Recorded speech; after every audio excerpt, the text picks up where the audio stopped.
আমরা এখন আছি ফটিকছড়ি হ্যাঁকো রাবার বাগানে। দেখুন কীভাবে রাবার সংগ্রহ করা হয়। আমরা আজকে এটা দেখাবো আপনাদের। এই দেখেন, এইখান থেকে গাছটা কাটা হয়েছে।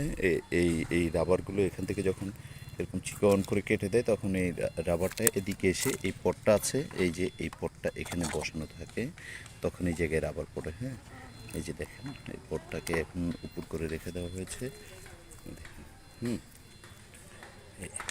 ঠিক এভাবে এই এখানে রাবার সংগ্রহ করে, তারপরে এখান থেকে ঢেলে ঢেলে বড় বালতিতে করে নিয়ে যাওয়া হয়। তারপরে বালতি থেকে আবার ড্রামে করে তারপরে নিয়ে যাওয়া হয়। দেখেন ফটিকছড়ি হ্যাঁ রাবার বাগানটা অসাধারণ এক সুন্দর। এটাকে সবাই সেলফি রোড বলেই সম্বোধন করে।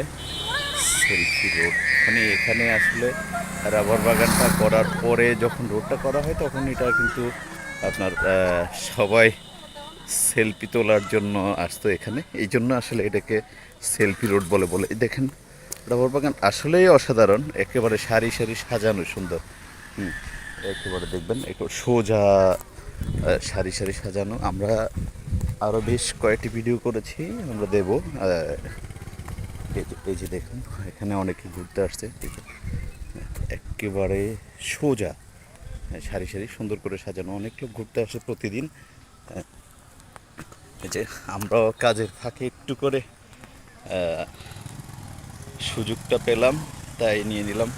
যে মেহরাজ আছে, আলাদ্দিন ভাই আছেন আমাদের পাইলট, তারপর এই যে আমি আছি আপনাদেরই সাথে। মাঝে মধ্যে যেখানে যাই ভালো লাগলে দিয়ে একটা সেলফি আপলোড করে। যে মেহরাজ কত সুন্দর করে তুলছে, অসাধারণ। ধন্যবাদ আপনাকে, আপনাদের সবাইকে সাথে থাকার জন্য, এই সেলফি রোডের সৌন্দর্য উপভোগ করার জন্য। যে দেখুন সেলফি তুলছে। হ্যাঁ।